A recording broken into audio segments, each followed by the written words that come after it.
How's it? Welcome to this edition of the SA Crypto Market Analysis with myself, James Preston. And myself, Ken Tennant. And this edition proudly sponsored by Huobi. Huobi, of course, still offering $5 to those of you that sign up before the end of Jan. So click the link in the YouTube description or the podcast description. It'll take you to a Google form. We need that email address to get your $5 off to you, and then you can get trading on Huobi. It's a very simple sign-up process, and get on board with one of the world's largest crypto exchanges. Graham, very interesting times for Bitcoin. This is a great year that it's already shaping up to be, but we did have a bit of a pullback. A couple of people on the SA Crypto groups were asking, hey, where should I set my buy orders? Yeah.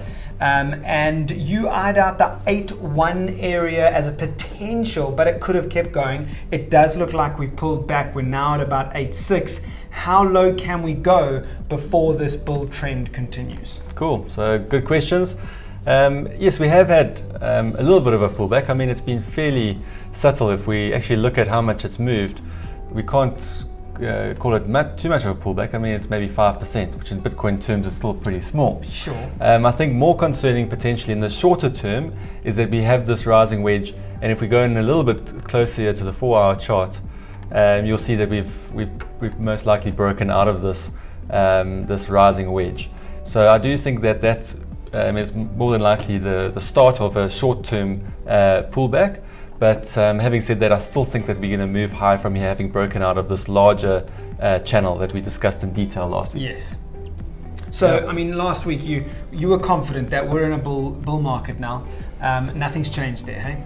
Nothing's changed there, but yes, when I say a bull market, I think this is potentially the start of a new trend, but that doesn't mean that we're going to automatically blast through the previous highs that we had in the middle of last year. So that would be pushing through the 13,000 region and then going on to 20. I think that it's still going to take a bit of time to build up that energy to push through those previous highs and beyond. But I do think that this is potentially the start of it. So we're going to move back and forth, and I think 10,000 is also a significant area of resistance that we're going to have to take out. And yes, I mean, markets never move in a straight line, so we may need to test that area, come back, and obviously that gives you buying opportunities as that goes along. So yeah, I think as an investor, this is the time to be looking for pullbacks to buy, and I think that's what we must jump into a little bit more detail now.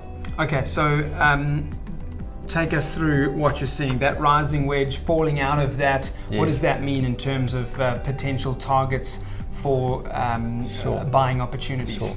So I'm just going to put a Fibonacci retracement tool on here.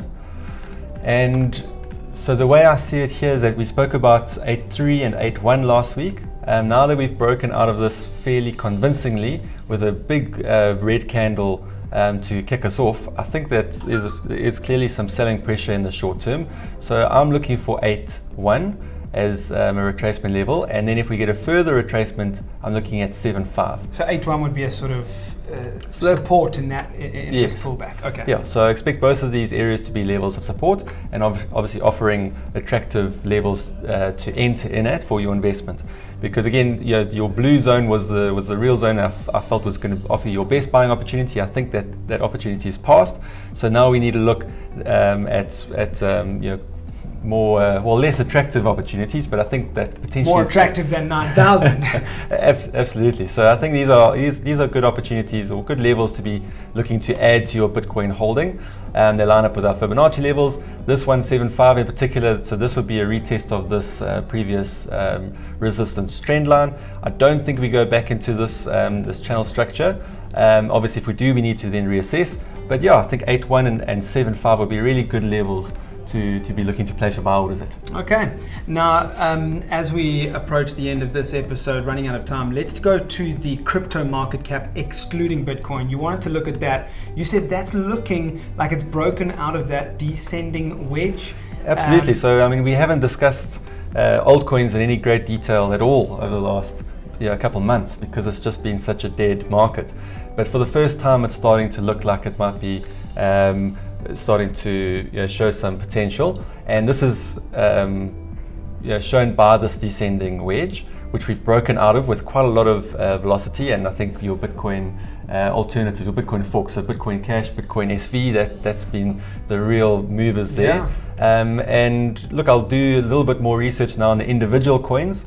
This is just looking at the entire market cap, but maybe next time, in the next episode, we can look at some specific altcoins that we can potentially get involved in.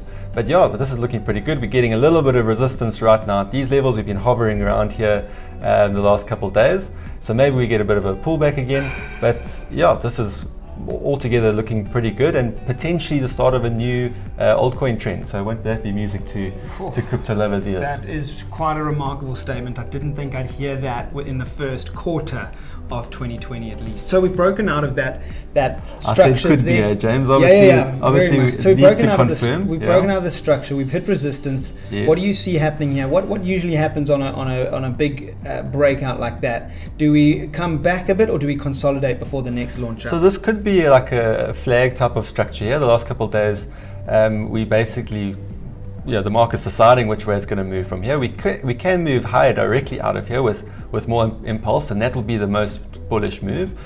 We could then also fade back, which would be perfectly acceptable, even if this is the start of a new trend, to pull back.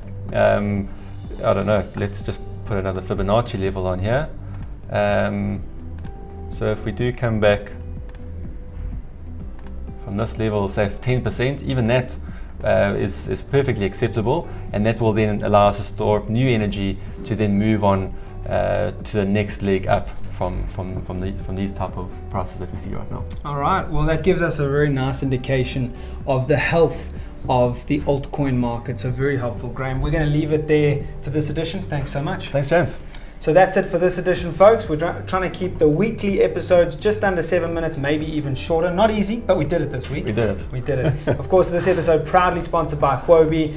Sign up, get $5. Please enter your details in the Google form. The same email address you'll use to trade on Huobi, and you'll get $5 sent to that account. It's very simple. The details, the link is in the the YouTube description and the podcast description. That's it for this edition. From myself, James Preston. And myself, Graham Tennant. It's goodbye for now. Cheers for now.